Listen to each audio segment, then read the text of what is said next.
السلام علیکم ورحمۃ اللہ وبرکاتہ۔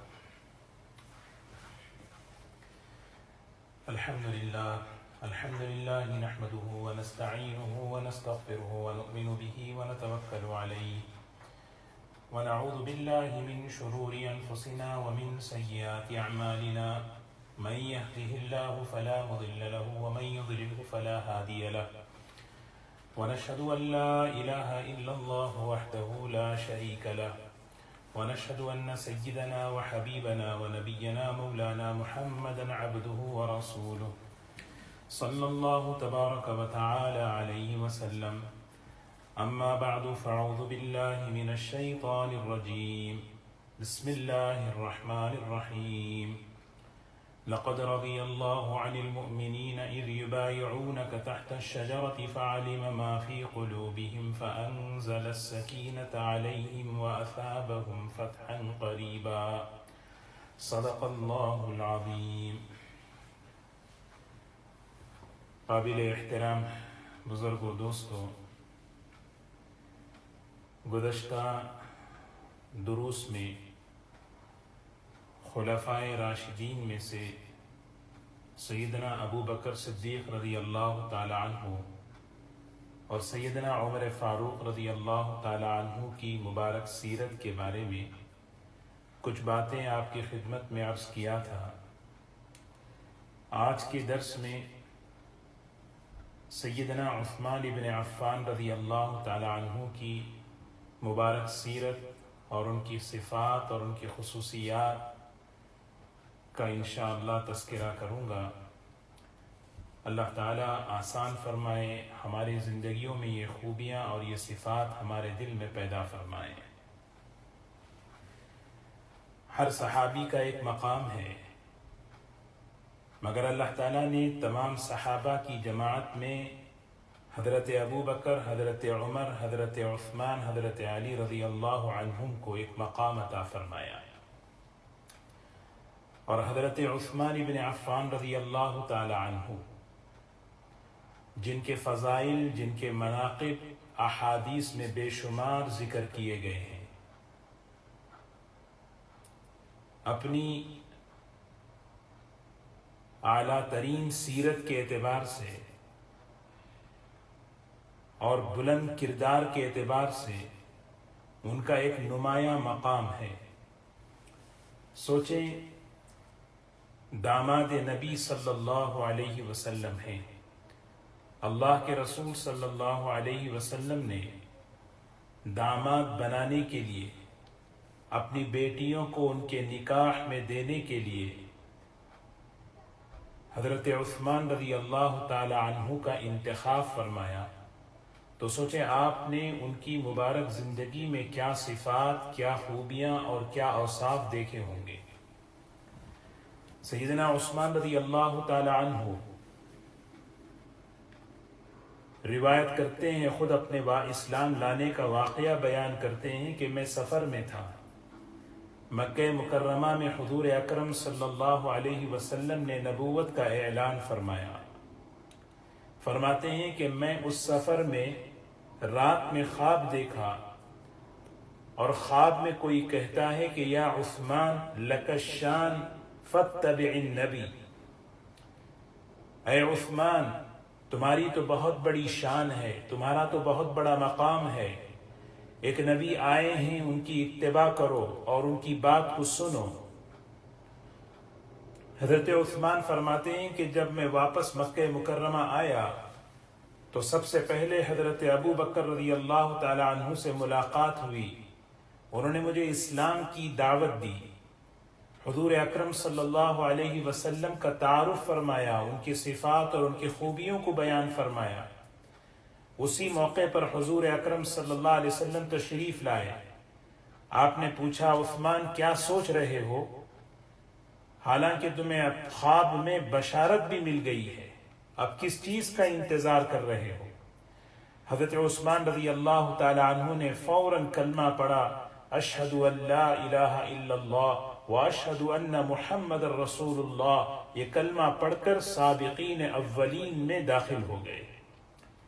خود حضرت عثمان رضی اللہ تعالی عنہ فرماتے ہیں اللہ تعالیٰ نے کچھ خوبیاں اور کچھ نعمتیں اللہ نے مجھے ایسی عطا فرمائی جس کا میں اللہ کی بارگاہ میں بار بار شکر ادا کرتا ہوں، اور تحدیث بن نعمہ کے طور پر میں اللہ کا شکر ادا کرتے ہوئے کہتا ہوں انی لرابع اربعۃ فی الاسلام، میں چوتھے نمبر پر اسلام میں داخل ہونے والا۔ ایک روایت کے اندر 5ویں نمبر پر یہ اسلام میں داخل ہونے والے۔ جب اسلام میں داخل ہوئے تو حضرت عثمان رضی اللہ تعالی عنہ حضور اکرم صلی اللہ علیہ وسلم نے اپنی بیٹی حضرت رقیہ رضی اللہ تعالی عنہ کے ساتھ ان کا نکاح فرمایا، اور حضرت رقیہ رضی اللہ تعالی عنہ کے ساتھ انہوں نے حبشہ کی ہجرت فرمائی۔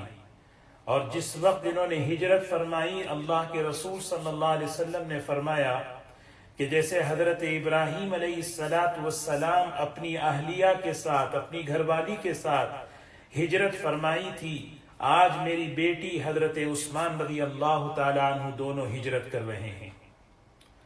اسی لیے ان کو ذو الحجرتین بھی کہا جاتا ہے، ذو النورین کہا جاتا ہے، ذو الشراکتین کہا جاتا ہے۔ ان کی بڑی شان ہے، بڑی عظمت ہے۔ حضرت عثمان رضی اللہ تعالی عنہ کی ایک خوبی یہ تھی کہ ان کے نکاح میں، ان کی زندگی میں اللہ کے رسول صلی اللہ علیہ وسلم کی 2 بیٹیاں ایک بعد دیگر آئی ہیں۔ خود کہتے ہیں انکحنی رسول اللہ صلی اللہ علیہ وسلم ابنتہ، اللہ کے رسول صلی اللہ علیہ وسلم نے اپنی بیٹی کا نکاح مجھ سے فرمایا۔ اور عجیب واقعہ ہے کہ جب غزوہ بدر کی تیاری ہو رہی تھی، حضرت حضور اکرم صلی اللہ علیہ وسلم کی بیٹی حضرت رقیہ بیمار تھی۔ آپ نے فرمایا کہ عثمان تم اپنی بیوی کے ساتھ رہو، بدر میں ساتھ مت چلو، اللہ تبارک و تعالیٰ تمہیں بدری صحابہ کا مقام عطا فرمائیں گے اور وہ ثواب عطا فرمائیں گے۔ چنانچہ حضرت عثمان رضی اللہ تعالیٰ عنہ اپنی اہلیہ کے پاس رک گئے، اور ادھر اللہ کے رسول صلی اللہ علیہ وسلم غزوہ بدر سے فتح کے بعد واپسی ہو رہی تھی۔ رمضان المبارک کا مہینہ تھا۔ روایت میں آتا ہے کہ جس دن حضور صلی اللہ علیہ وسلم مدینہ منورہ پہنچے، اسی دن آپ کی بیٹی حضرت رقیہ رضی اللہ تعالی عنہ کا انتقال ہو گیا۔ حضور اکرم صلی اللہ علیہ وسلم نے اپنی بیٹی کا جنازہ پڑھایا، اور حضور اکرم صلی اللہ علیہ وسلم نے حضرت عثمان کو صبر کی تلقین دی۔ روایتوں میں آتا ہے کہ حضرت عثمان رضی اللہ تعالی عنہ پر بڑا غم تھا، طبیعت میں ایک اداسی تھی۔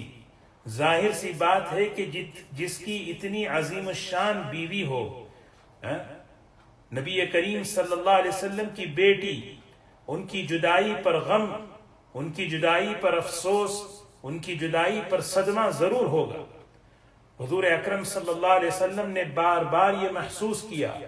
ایک مرتبہ آپ نے بلایا، عثمان میری دوسری بیٹی ام کلثوم ہے، میں اس کے ساتھ تمہارا نکاح کرتا ہوں۔ اسی وجہ سے حضرت عثمان رضی اللہ تعالی عنہ کا لقب ذی النورین ملا۔ یہ حضرت عثمان رضی اللہ تعالی عنہ کا یہ مقام ہے، یہ ان کا اعزاز ہے، یہ ان کی شان ہے کہ حضور اکرم صلی اللہ علیہ وسلم کی 2 بیٹیاں ان کے نکاح میں ایک بعد دیگر آئی ہیں۔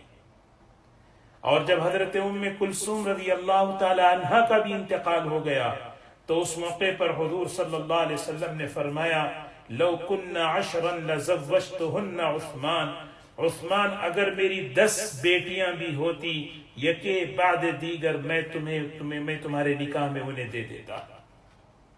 حضرت عثمان رضی اللہ تعالی عنہ ان کا بڑا مقام ہے۔ ایک روایت میں آتا ہے رسول اللہ صلی اللہ علیہ وسلم نے فرمایا جنت میں ہر نبی کا ایک دوست ہوتا ہے، لِكُلِّ نَبِيٍّ رَفِيقٌ فِي الْجَنَّةِ، ہر نبی کا ایک دوست ہوتا ہے جنت میں، اور عثمان جنت میں میرے دوست ہوں گے۔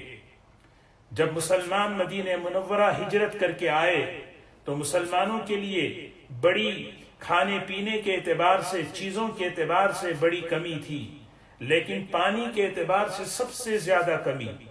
اس موقع پر مسجد نبوی کے سامنے ایک کنواں تھا جس کنویں کا نام بئر روما تھا۔ آج بھی اس کی کچھ علامتیں، اس کے کچھ نشانات باقی ہیں، اور وہ کنواں ایک یہودی کی ملکیت میں تھا، اور وہ عجیب یہ ہے کہ وہ پانی کو بیچا کرتا تھا، مسلمان صحابہ کرام کو خریدنا مشکل ہوتا تھا۔ حضور اکرم صلی اللہ علیہ وسلم نے ایک مرتبہ مسجد میں حضرات صحابہ کرام کے مجمع میں فرمایا، کون ہے تم میں سے اس کنویں کو خرید کر مدینے کے مسلمانوں کے لیے وقف کر دے، میں اس کے لیے جنت کی بشارت دیتا ہوں۔ حضرت عثمان رضی اللہ تعالی عنہ خیر کے کاموں میں سبقت، اللہ کے نیکی کے کاموں میں آگے بڑھنے کا مزاج دیکھیں۔ حضرت عثمان رضی اللہ تعالی عنہ چپ کر کے اٹھے اور سیدھے اس یہودی کے پاس گئے، جا کر اس سے بات چیت کی۔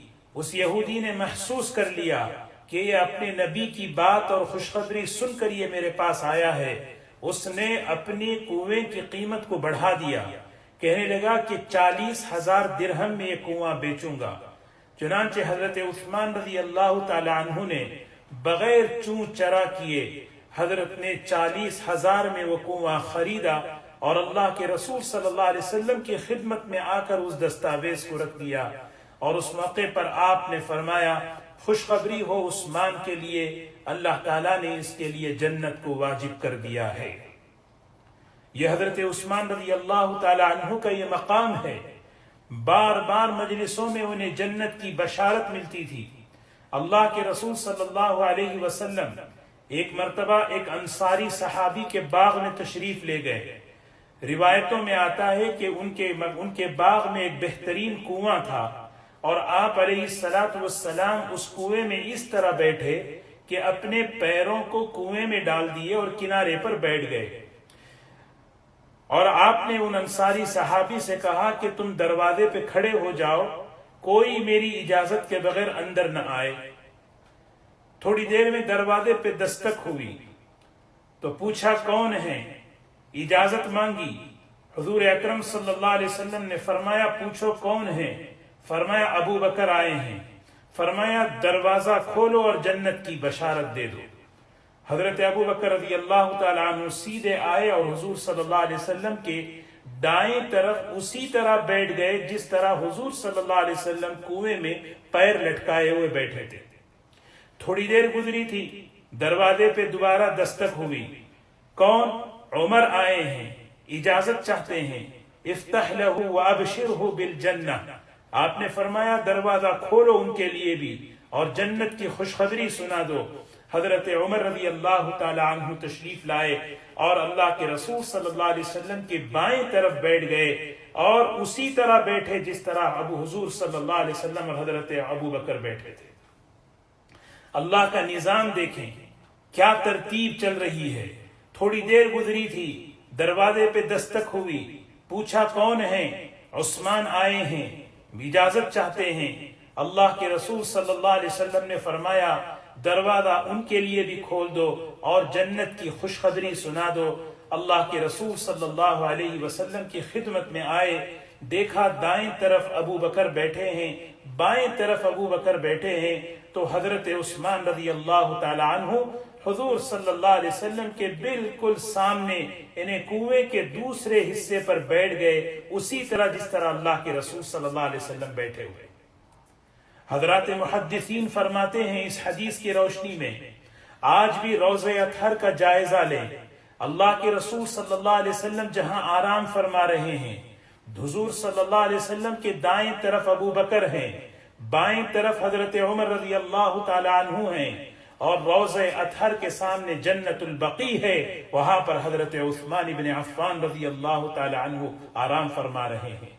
یہ اللہ کا نظام ہے، اس کے اشارات ہیں، اس کے کنایات ہیں کہ اللہ کے رسول صلی اللہ علیہ وسلم کے بعد یہ ترتیب امت پر چلے گی، پہلے ابو بکر، پھر عمر، پھر حضرت عثمان بن عفان رضی اللہ تعالی عنہ ہوں گے۔ حضرت عائشہ رضی اللہ تعالی عنہ فرماتی ہیں اللہ کے رسول صلی اللہ علیہ وسلم گھر میں ٹیک لگائے بیٹھے ہوئے تھے، اور آپ بالکل ایسے اطمینان سے بیٹھے ہوئے تھے کہ آپ کی چادر مبارک پنڈلی سے تھوڑا سا اوپر کو اٹھی ہوئی تھی۔ اتنے میں پتا چلا کہ ابا جان آئے ہیں، اجازت مانگی، آپ نے اجازت دے دی، اللہ کے رسول صلی اللہ علیہ وسلم کے پاس آ کر بیٹھ گئے. ہاں، اور اللہ کے رسول صلی اللہ علیہ وسلم اسی طرح لیٹے رہے، آپ کی چادر اسی طرح ہے. فرماتی ہیں کہ عمر آئے، اجازت مانگی، ان کے لیے بھی اجازت مل گئی، اور میں دیکھ رہی تھی آپ بالکل اطمینان سے بیٹھے ہیں. تھوڑی دیر بعد حضرت عثمان رضی اللہ تعالی عنہ تشریف لائے، اجازت مانگی تو آپ نے فوراً اپنی چادر کو درست کر لیا اور آپ نے اجازت دی. حضرت عائشہ رضی اللہ تعالی عنہ فرماتی ہیں جب یہ مجلس ختم ہوئی تو میں نے اللہ کے رسول صلی اللہ علیہ وسلم سے پوچھا، اے اللہ کے رسول صلی اللہ علیہ وسلم، آج میں نے ایک عجیب بات دیکھی ہے. آپ بڑے اطمینان سے بیٹھے ہوئے تھے، چادر مبارک پنڈلی سے ہٹی ہوئی تھی، ابو بکر میرے والد آئے، عمر آئے، آپ اسی طرح لیٹے رہے، لیکن جب عثمان کے آنے کی اطلاع ملی آپ نے اپنی چادر کو درست کر لیا. تو حضور اکرم صلی اللہ علیہ وسلم نے فرمایا، عائشہ، اما استحیی من رجل تستحیی منہ الملائکہ، عائشہ تم نہیں جانتی عثمان کون ہے؟ میں اس آدمی سے حیا کرتا ہوں جس سے فرشتے حیا کرتے ہیں. ان الملائکۃ یستحیی من عثمان، ملائکہ اور فرشتے سیدنا عثمان بن عفان رضی اللہ تعالی عنہ سے حیا کرتے ہیں. یہ ان کی خوبی ہے، یہ ان کی صفت ہے، ان کے اندر غالب تھی یہ چیز. اللہ کے رسول صلی اللہ علیہ وسلم مکہ مدینہ منورہ سے مکہ مکرمہ کی طرف 1400 صحابہ کی جماعت لے کر عمرے کا ارادہ کرنے کے عمرے کے ارادے سے نکلے ہیں. سبحان اللہ، کیا عجیب زندگی ہے، کیا عجیب اس کے اندر ہمارے سیکھنے کا سبق ہے. دیکھیں حضرات صحابہ 1400 صحابہ ہیں. مشرکین مکہ کو پتا چلا کہ اللہ کے رسول صلی اللہ علیہ وسلم 1400 صحابہ کے ساتھ آ رہے ہیں. انہوں نے اعلان کیا مکے میں داخلے کی اجازت نہیں ہے. حدیبیہ کے مقام پر پڑاؤ ڈالا. اللہ کے رسول صلی اللہ علیہ وسلم نے صحابہ سے مشورہ کیا، کہنے لگے کہ ایک آدمی کو ہمیں بھیجنا چاہیے مکے کے اندر، رسول اللہ صلی اللہ علیہ وسلم کا قاصد بن کر، جو مکے کے سرداروں سے وہاں کے بڑوں سے بات کرے. ہمیں 2-3 دن کی اجازت دیں، ہم صرف عمرے کے لیے آئے ہیں، ہمارا کوئی اور مقصد نہیں ہے. کس کو بھیجیں؟ مختلف قسم کی رائے آئی. کسی نے کہا حضرت عثمان بن عفان کو بھیجا جائے، اس لیے کہ مکے کا کوئی گھر ایسا نہیں جس پر عثمان کا احسان نہ ہو. الانسان عبید الاحسان، انسان جو ہے احسان کا غلام ہوتا ہے، لہذا اس لحاظ میں عثمان کی بات لوگ مانیں گے. چنانچہ حضور اکرم صلی اللہ علیہ وسلم نے اپنا قاصد حضرت عثمان رضی اللہ تعالی عنہ کو بنایا اور مکہ مکرمہ کی طرف روانہ فرمایا. حضرت عثمان رضی اللہ تعالی عنہ جب مکے پہنچے، وہاں کے سرداروں سے بات چیت کرنے لگے. انہوں نے بات نہیں مانی. جب بات نہیں مانی تو واپسی کا ارادہ کیا. تو وہاں کے سرداروں نے کہا عثمان تو بڑے اونچے آدمی تھے، ان کا ایک مقام تھا، ان کا ایک اعزاز تھا کمیونٹی اور معاشرے کے اندر. مکے کے سرداروں نے کہا عثمان تم آ ہی گئے ہو مکے کے اندر، تم آ ہی گئے ہو مکے کے اندر، عمرہ کر کے چلے جاؤ، طواف کر کے چلے جاؤ. حضرت عثمان رضی اللہ تعالی عنہ نے کیا بہترین جواب دیا. کہنے لگے میرے آقا نبی کریم صلی اللہ علیہ وسلم عمرہ نہ کریں اور میں عمرہ کروں، یہ ہو نہیں سکتا. اور ادھر دیکھیے کسی نے حضور اکرم صلی اللہ علیہ وسلم سے کہہ دیا ایسا لگتا ہے کہ عثمان عمرہ کر کے آئیں گے. اللہ کے رسول صلی اللہ علیہ وسلم کو کتنا اعتماد تھا حضرت عثمان پر. کہنے لگے عثمان میرے بغیر عمرہ نہیں کر سکتے، عثمان میرے بغیر طواف نہیں کر سکتے. یہ اتباع تھی، یہ کہ میں اللہ کے رسول صلی اللہ علیہ وسلم کی اتباع کروں. روایتوں میں آتا ہے اس موقع پر کوئی خبر اچھال دی کسی نے کہ عثمان کو مکے میں شہید کر دیا گیا. حضور اکرم صلی اللہ علیہ وسلم نے اس موقع پر وہاں اس حدیبیہ کے موقع پر تمام صحابہ کو جمع کیا اور ایک درخت کے نیچے بیٹھ کر آپ نے صحابہ سے بیعت لی کہ ہم عثمان کے خون کا بدلہ لیں گے اور اپنی جان قربان کر دیں گے، لیکن عثمان کے خون کا بدلہ ضرور لیں گے. اللہ تعالیٰ نے قرآن پاک میں سورہ فتح کے اندر اس منظر کو کھینچا ہے. لقد رضی اللہ عن المؤمنین اذ یبایعونک تحت الشجرہ فعلم ما فی قلوبہم فانزل السکینة علیہم واثابہم فتحا قریبا ومغانم کثیرة یأخذونها وکان اللہ عزیزا حکیما. موت پر بیعت ہو رہی ہے اور اس موقع پر سارے صحابہ نے حضور اکرم صلی اللہ علیہ وسلم پر بیعت کی، لیکن اللہ کے رسول صلی اللہ علیہ وسلم نے بہترین ایک عجیب سا کام فرمایا کہ آپ نے اپنے ہاتھ کو اشارہ کر کے فرمایا ہذہ یدی، یہ میرا ہاتھ ہے، وہذا ید عثمان، اور یہ عثمان کا ہاتھ ہے، اور یہ عثمان میرے ہاتھ پر بیعت کر رہے ہیں. یہ مقام کسی صحابی کو نہیں ملا. حضور اکرم صلی اللہ علیہ وسلم نے اپنے ہاتھ کو عثمان کا ہاتھ قرار دیا. روایتوں میں آتا ہے جب حضرت عثمان رضی اللہ تعالی عنہ کو جب یہ اطلاع ملی کہ حضور اکرم صلی اللہ علیہ وسلم نے اپنے ہاتھ کو میرا ہاتھ فرمایا، کہتے ہیں ما وضعت بیمینی علی فرجی منذ بایعت رسول اللہ صلی اللہ علیہ وسلم. میں نے اس ہاتھ کا اتنا ادب کیا، اتنا لحاظ کیا، اتنا اس کا اکرام کیا کہ میں نے اس ہاتھ سے کبھی اپنی شرمگاہ کو نہیں چھوا. کیسے با ادب، کیسا ادب تھا، کیسی محبت تھی ان کی زندگیوں میں. حضرت عثمان رضی اللہ تعالی عنہ فطری طور پر، ذاتی طور پر ان کی طبیعت میں نیکی تھی، ان کی طبیعت میں نیکی تھی.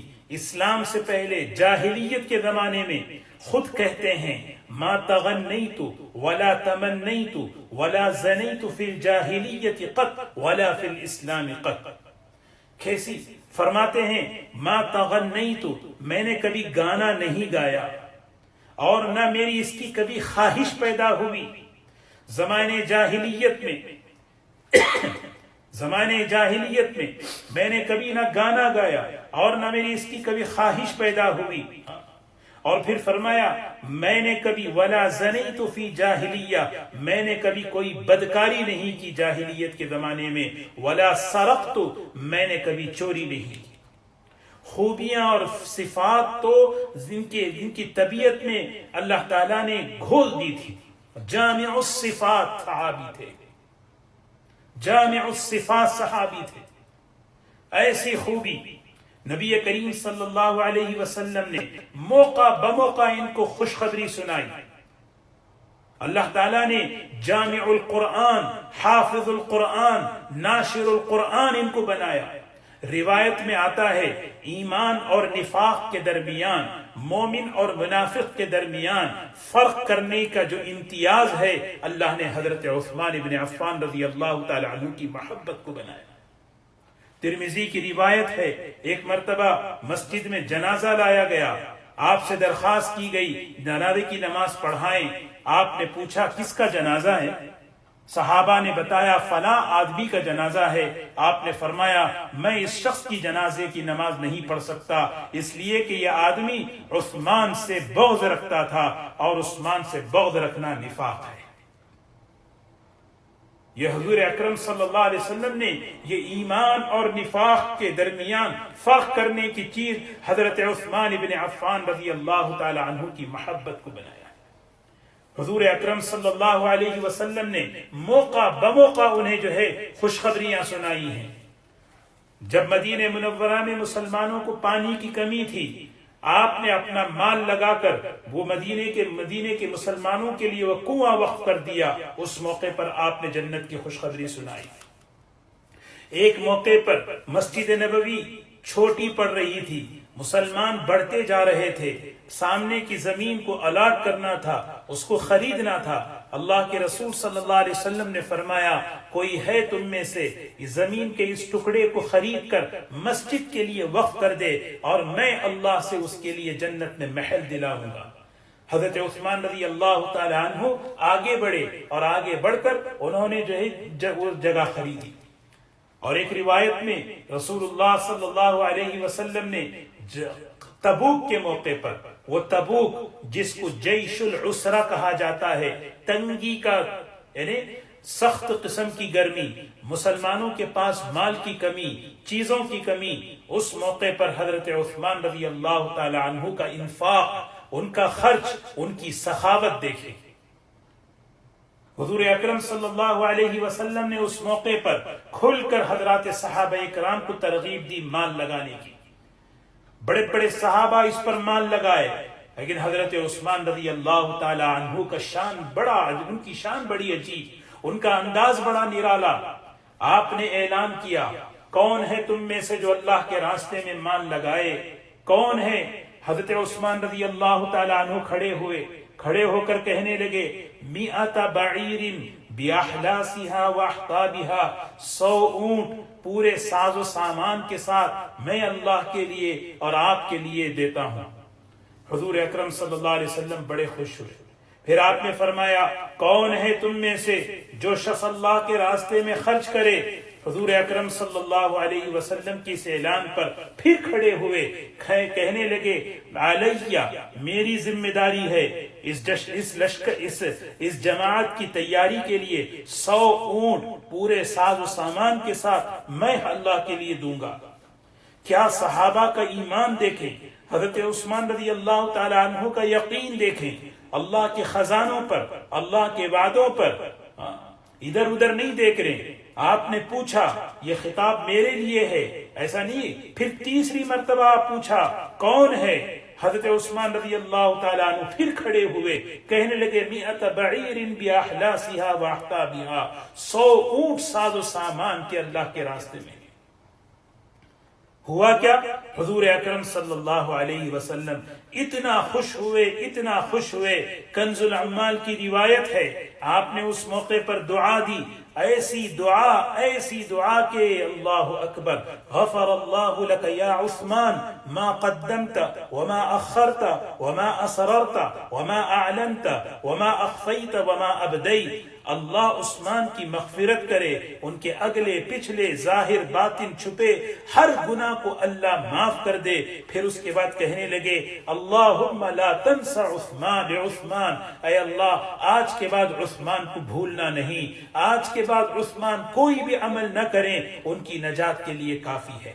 حضرت عثمان رضی اللہ تعالیٰ عنہ گھر گئے، گھر کے اندر سونے کے سکے پڑے ہوئے تھے، لے کر آئے اور اللہ کے رسول صلی اللہ علیہ وسلم کی خدمت میں پیش کیا۔ اللہ کے رسول صلی اللہ علیہ وسلم ان سونے کے سکوں کو اپنے گود میں ڈال کر اس کو اپنی انگلیوں سے اٹھا رہے ہیں، اور چہرے پر خوشی کے آثار ہیں، اور زبان مبارک پر حضرت عثمان رضی اللہ تعالی عنہ کے لیے دعائیں ہیں۔ دوستو، حضرت عثمان رضی اللہ تعالی عنہ کی سیرت، ان کے اندر، ان کی زندگیوں میں صفات بے شمار ہیں، لیکن 3 خوبیاں، 3 صفات ایسے ہیں جو آج ہمارے معاشرے کے لیے، ہمارے ماحول کے لیے اس کی سخت ضرورت ہے۔ میں صرف 3 باتوں پر عرض کروں گا۔ ان کی قبر کے پاس کھڑے ہوتے، اتنا روتے کہ ان کی داڑھی مبارک تر ہو جاتی۔ کسی نے پوچھا، کیوں آپ اتنا روتے ہیں؟ فرمانے لگے، اس لیے کہ یہ قبر پہلی منزل ہے، یہاں اگر کامیاب تو ہمیشہ کامیاب، یہاں اگر کوئی پھنسا تو ہمیشہ پھنسا۔ ایک ایک عمل، ایک ایک خوبی، ایک ایک صفت ان کی زندگی کی، قرآن پاک سے تعلق، کھلانا پلانا، کپڑے پہنانا، یا اللہ۔ لیکن 3 خوبیاں ایسی ہیں، 3 صفات ایسی ہیں، یعنی عثمانی خصوصیات۔ یہ 3 کیا ہیں؟ یہ ہمارے ان چیزوں کو سامنے رکھ کر ہم اپنے ماحول کو، ہم اپنی گھریلو زندگی کو، ہم اپنی ذاتی زندگی کو بنانا ہے۔ یہ اس وقت کا تقاضا ہے۔ سب سے پہلی چیز، جیسے میں نے عرض کیا کہ حضرت عثمان ابن عفان رضی اللہ تعالی عنہ کی حیا ہے۔ یہ عثمانی خصوصیت ہے۔ جمعہ کے خطبے میں ہم بارہا پڑھتے ہیں، ارحم امتی بامتی ابو بکر واشدہم فی امر اللہ عمر واصدقہم حیاء عثمان۔ ہم کہتے ہیں عثمان سب سے بہترین حیا والے، حیا ان پر غالب تھی۔ نام عثمان لو تو ذہن میں حیا غالب آتی ہے، نام عثمان کا لو، یہ تینوں صفات ہمارے ذہنوں میں آتے ہیں۔ سب سے پہلی صفت حیا، اللہ تعالیٰ نے حیا کوٹ کوٹ کر ان کی طبیعت میں بھر دی تھی۔ حضور اکرم صلی اللہ علیہ وسلم ان کے حیا کا کتنا لحاظ فرماتے تھے۔ خود کہتے ہیں جاہلیت کے زمانے میں بھی میں نے کبھی بے حیائی کا بول نہیں بولا، کبھی میں نے بے حیائی کا کام نہیں کیا، نگاہیں ہمیشہ نیچے ہوتی تھی، غسل خانے میں بھی کپڑے پہن کر غسل کیا کرتے تھے۔ اللہ اکبر۔ اس خوبی کو سامنے رکھ کر ہم اپنی ذات کی، اپنی گھریلو زندگی کی تربیت ہمیں کرنا ہے۔ اس وقت امت کی سب سے بڑی ضرورت حیا ہے۔ حیا انسان کو باوقار بناتی ہے، حیا انسان کے ایمان کی حفاظت کرتی ہے۔ حدیث پاک میں آتا ہے ایمان اور حیا دونوں جڑواں ہیں، دونوں آپس میں جڑواں ہیں، ایک کو اٹھا دو تو دوسرا ختم ہو جائے گا، ایک ختم دوسرا ختم۔ آج پوری دنیا محنت کر رہی ہے نسلوں کو بے ایمان کرنے کی، بے حیائی کے راستے سے۔ آج ہمیں اس کا اندازہ نہیں ہے۔ حضور اکرم صلی اللہ علیہ وسلم 1400 سال پہلے ہی فرما دیے الحیاء شعبۃ من الایمان، شعبۃ کہتے ایمان کی بہت بڑی شاخ، شعبۃ عظیمہ، شاخ میں پھل لگتے ہیں، شاخ بڑی ہوتی ہے تو زیادہ پھل لگتے ہیں۔ حیا ایک ایمان کی ایسی شاخ ہے، اس کے اندر ایمان کے بڑے بڑے صفات پیدا ہو جاتے ہیں۔ ایک ایمان کی اس حیا کی صفت کو اپنے اندر پیدا کر لیں، اس ایک ایمان کی صفت کو، اس کی برکت سے کئی ایمانی خوبیاں زندگیوں میں آ جاتے ہیں۔ اللہ کے رسول صلی اللہ علیہ وسلم نے فرمایا ما کان الفحش فی من شیء الا شأنہ وما کان الحیاء فی شیء الا زانہ۔ بے حیائی کسی بھی چیز میں آ جائے اس کے اندر جو ہے اس کی زینت کو ختم کر دیتی ہے۔ فرمایا ما کان الحیاء فی شیء الا زانہ، کسی چیز میں حیا آتی ہے، بول میں، کام میں، اس چیز کی خوبصورتی بڑھ جاتی ہے۔ اپنے الفاظ میں حیا کو لائیں، اپنے گھر کے ماحول میں حیا کو لائیں، اپنے بچے اور بچیوں کی تربیت میں حیا کو لائیں، پھر دیکھیں ان کی زندگیاں کیسی خوبصورت بنتی ہیں۔ ایمان کی حفاظت کے لیے حیا بننا بہت ضروری ہے۔ آج دنیا میں بے حیائی جو ہے بڑی تیز رفتاری کے ساتھ آ رہی ہے، سوشل میڈیا کے ذریعے سے ہمیں اس وقت کا سب سے بڑا فتنہ بے حیائی ہے۔ اس ایک بے حیائی سے اگر اپنی حفاظت کر لیں، اپنے گھروں کی اور اپنے بچوں کی، اللہ سے امید ہے کہ اللہ ان کی ہمارے نسلوں کے ایمان کی حفاظت فرما لے، کیونکہ آپ نے کہہ دیا حیا کا نتیجہ صرف خیر ہے، الحیاء لا یأتی الا بخیر، صرف حیا کا نتیجہ خیر ہی خیر ہے، اس کے علاوہ کوئی چیز ہے ہی نہیں۔ زبان میں حیا، بول میں حیا، اسی انداز سے اپنے گھر کے ماحول کو بنانا، اپنے گھر کی زندگیوں کو بنانا کہ ہماری آنکھوں کی حفاظت ہو، ہمارے کان اور ہماری زبان کی حفاظت ہو۔ اس حیا کی برکت سے گھروں میں محبتیں پیدا ہوتی ہیں، میاں بیوی میں اعتماد پیدا ہوتا ہے، سکون اور محبتیں ختم ہو جاتی ہیں جب ماحول میں بے حیائی آتی ہے۔ آج دیکھیں آج اپنے معاشرے کا جائزہ لیں، گھروں کی زندگیوں کا حال لیں، اللہ اکبر، بے حیائی ایسے تیز رفتاری کے ساتھ گھروں کے کمروں کے اندر آ رہی ہے کہ آج میاں بیوی کی محبتیں ختم، گھر کا سکون ختم، آپس کا اعتماد ختم، یہ اس کے میسج چیک کرتا ہے، وہ اس کے میسج چیک کرتی ہے۔ پہلے زمانے میں تو لاکھوں میں ایک طلاق ہوتی تھی، اس بے حیائی نے ایسا حال کر دیا 4 5 مہینے نکاح ہوتے ہیں، طلاقوں کی کثرت ہو رہی ہے۔ سوچیں کتنی امید کے ساتھ ایک ماں اپنی بچی کو رخصت کرتی ہے، کتنے امید کے ساتھ ایک باپ اپنے گھر میں بہو لے کر آتا ہے۔ کس چیز کی کمی ہے آج؟ کیا مال و دولت کی کمی ہے؟ کیا تعلیم کی کمی ہے؟ کیا چیزوں کی کمی ہے؟ خود سوچیں، پہلے گھر آباد زیادہ تھے یا آج زیادہ ہیں؟ پہلے سکون زیادہ تھا یا آج زیادہ ہے؟ پہلے ازدواجی زندگی کامیاب پہلے تھی یا آج ہے؟ میرج ورکشاپ پہلے زیادہ ہوتے تھے یا آج زیادہ ہیں؟ ان سب کے بعد غور کرنے کی سب سے بڑی وجہ کیا ہے؟ سب سے بڑی وجہ یہ ہے گھروں کا سکون، گھروں کا اعتماد وہ ختم ہو گیا۔ مسئلہ دولت کا نہیں، پڑھائی کا نہیں، چیزوں کا نہیں، مسئلہ یہ ہے کہ گھروں کے اندر بے حیائی بڑی تیز رفتاری سے آ گئی۔ زندگی کی حفاظت ہے، گھریلو زندگی کی حفاظت، ازدواجی زندگی کی حفاظت اگر چاہتے ہیں، اپنے گھر کے بچیوں کو اور اپنے بچوں کو حیا کی تعلیم دیں۔ یہ حضرت عثمان رضی اللہ تعالی عنہ کی سب سے بڑی خوبی، سب سے بڑی صفت، آج کے معاشرے کی، آج کے ماحول کی سب سے بڑی ضرورت ہے۔ اور پھر دوسری چیز، حضرت عثمان رضی اللہ تعالی عنہ کی مبارک زندگی میں نام آتا ہے تو لقب ان کا غنی ہے، عثمان غنی۔ غنی کسے کہتے ہیں؟ غنی کہتے ہیں جو دل کا غنی ہو، جو دل کا سخی ہو۔ ہاں، مال ہاتھ میں ہے، دل کھلا ہوا ہے۔ لقب ان کا غنی تھا، اللہ نے نوازا تھا۔ ہاں، اللہ نے نوازا۔ مسجد کا تقاضا آیا، لگایا، پانی کا تقاضا آیا، لگایا۔ ہر موقع پر، کسی موقع پر آپ نے ایسا نہیں، ہر موقع پر آپ لگاتے رہے۔ ہاں، یہاں تک کہ لقب پڑ گیا غنی۔ حضور اکرم صلی اللہ علیہ وسلم ان کے انفاق پر، ان کے خرچ پر کتنا خوش ہوئے، کیسی دل سے دعائیں دی۔ یہ ہمارے آئیڈیل ہیں، یہ ہمارے نمونہ ہیں، ہم ان کے نقش قدم پر چلیں۔ آج ہم خود غور کریں، کتنے تقاضے اللہ کے دین کے ہیں، کتنے تقاضے امت کے ہیں، کتنے تقاضے اپنے رشتہ داروں کے ہیں۔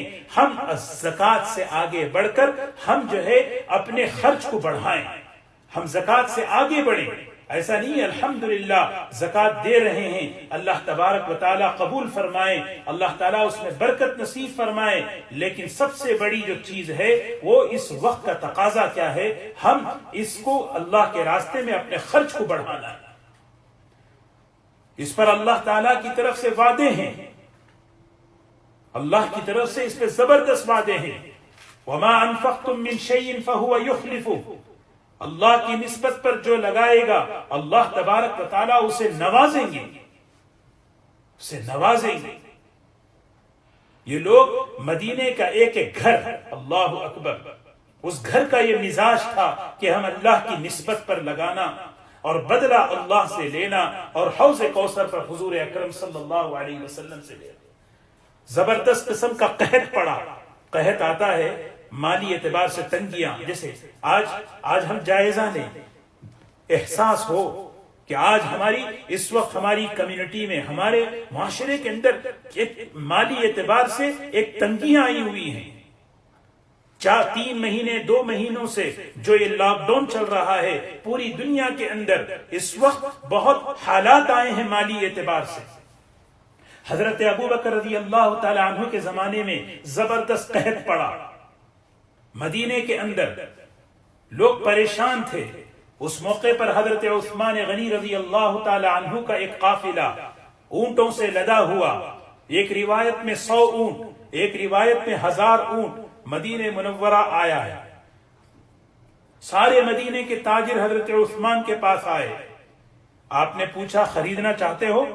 سب نے کہا جی ضرور، کتنی قیمت دو گے؟ کہنے لگے حضرت جو بھی قیمت آپ دیں اس پہ 2 درہم نفع رکھ لیں۔ کہنے لگے یہ تو بہت کم ہے۔ اچھا ٹھیک ہے 4 درہم رکھ لیں۔ کہنے لگے یہ تو بہت کم ہے۔ ایک تاجر ایسا ہے جو اس سے زیادہ کا نفع لگایا ہے۔ سب تاجروں نے مل کر مشورہ کیا، ہم 5 درہم زیادہ نفع دیں گے، اس سے زیادہ ہم نہیں دے سکتے۔ حضرت عثمان رضی اللہ تعالیٰ عنہ نے کہا بہت کم ہے منافع، ایک تاجر ہے جو اس سے زیادہ نفع لگا رہا ہے۔ تاجروں نے کہا وہ کون سا تاجر مدینے میں آ گیا جو زیادہ قیمت لگا رہا ہے؟ کون ہے؟ اللہ اکبر۔ حضرت عثمان رضی اللہ تعالی عنہ نے فرمایا جانتے ہو وہ تاجر کون ہے؟ وہ تاجر اللہ ہے، اللہ میرا مال خرید رہا ہے۔ من جاء بالحسنۃ فلہ 10 امثالها، ایک پر 10 اللہ دیں گے، کم سے کم 10۔ تم زمین والے ہو، زمین کے اعتبار سے قیمت لگاتے ہو، اللہ تبارک و تعالی اس کے خزانے بے شمار، وہ اپنے خزانوں کے اعتبار سے وہ اللہ تعالی ہمیں برکت عطا فرماتا ہے۔ چنانچہ حضرت عثمان رضی اللہ تعالی عنہ نے اس موقع پر سارا کا سارا اصل منافع سب مدینے کے مسلمانوں پر خرچ کر دیا۔ کیا سخاوت تھی حضرت یہ تاریخی روایت میں آتا ہے اس موقع پر حضرت عبداللہ ابن عباس جیسے صحابی انہوں نے ایک خواب دیکھا، رسول اللہ صلی اللہ علیہ وسلم بہترین سرخ گھوڑے پر بہترین لباس پہنے ہوئے آپ تشریف لے جا رہے ہیں۔ حضرت عبداللہ ابن عباس نے سلام کیا، فرمانے لگے مجھے آپ سے بات کرنی ہے۔ فرمایا عبداللہ میں اس وقت بہت جلدی میں ہوں، آج اللہ تعالیٰ نے عثمان نے جو خرچ کیا ہے ان کے انفاق پر، ان کے خرچ پر اللہ نے سارے جنت میں دعوت کی ہے، اور اللہ نے حضرت عثمان کا ایک حور کے ساتھ نکاح کیا، اس کے ولیمے میں شرکت کے لیے جا رہا ہوں۔ دوستو یہ تقاضا ہے اس وقت کا کہ اس امت اس موقع پر اپنے انفاق کو بڑھائے، اپنے خرچ کو بڑھائے۔ اداروں کی کیا ضرورت ہے، اداروں کی کیا ضرورت ہے، مکاتب کی کیا ضرورت ہے، مدارس کی کیا ضرورت ہے، اور اپنے رشتہ داروں میں کیا کس کی ضرورتوں کو انتظار نہیں کرنا ہے بلکہ ضرورتوں کو پہچاننا۔ اور بہت سے سفید پوش ایسے ہیں جو اپنی ضرورتوں کو اپنے دلوں میں چھپائے ہوئے ہیں، بس چپکے سے ان کے سامنے جا کر پیسہ پہنچا دو، اللہ تعالیٰ ان کے دل کی دعائیں لگ جائیں گی، اللہ کے رسول صلی اللہ علیہ وسلم خوش ہو جائیں گے۔ تو دوسری چیز سخاوت عثمانی، یہ خصوصیات عثمانی ہیں، اس موقع پر ہماری ضرورت۔ تیسری چیز کیا ہے؟ اللہ اکبر، وقت بہت ہو گیا لیکن میں مختصر عرض کروں، حضرت عثمان رضی اللہ تعالی عنہ کی تیسری جو سخت ضرورت ہے اس وقت امت کی اجتماعیت کے لیے، امت کو اتحاد پر رکھنے کے لیے، امت افتراق سے، انتشار سے، توڑ پھوڑ سے، شذور و شذوذ سے بچنے کے لیے حضرت عثمان رضی اللہ تعالی عنہ نے جو قربانی دی وہ قربانی اس امت کو دینے کی ضرورت ہے۔ ایک ایک امتی کے اندر یہ جذبہ پیدا ہو، میرے ذریعے سے توڑ نہ ہو، گھر کے اندر میرے ذریعے سے خاندان میں توڑ نہ ہو، میرا بول میرا عمل ایسا نہ ہو کہ جس سے توڑ پیدا ہو۔ توڑ اللہ کو پسند نہیں، اللہ کو جوڑ پسند ہے۔ جھگڑے ایسی منحوس چیزیں ہیں، بڑی بڑی خیریں انسان اس سے محروم ہو جاتا ہے، یہاں تک کہ لیلۃ القدر بھی اللہ تعالیٰ اٹھا لیتے ہیں جھگڑوں کی نحوست سے۔ یہ حضرت عثمان رضی اللہ تعالی عنہ کی تیسری خصوصیت کیا ہے؟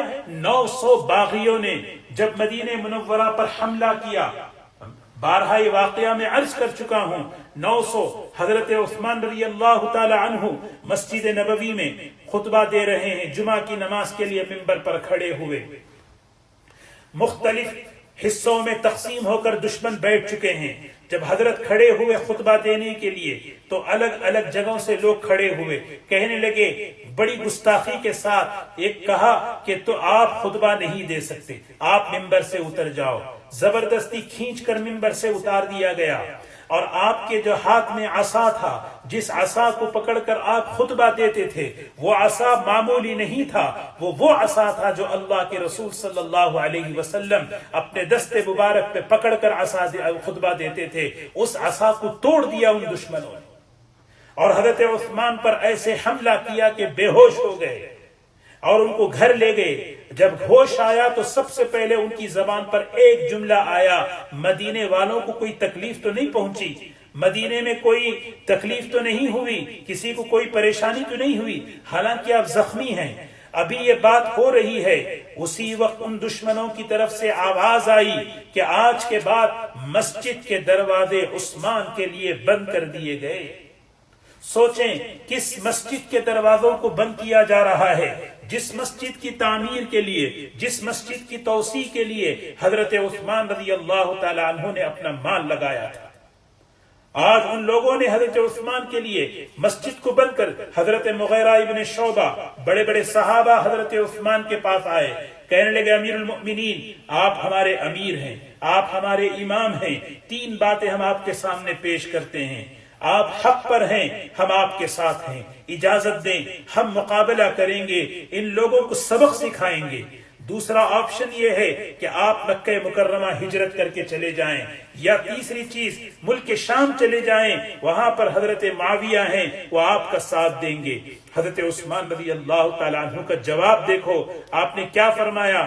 فرمایا کہ نہیں، میں تمہیں ہرگز لڑنے کی اجازت نہیں دیتا۔ جھگڑا کرنے کی اجازت نہیں دیتا.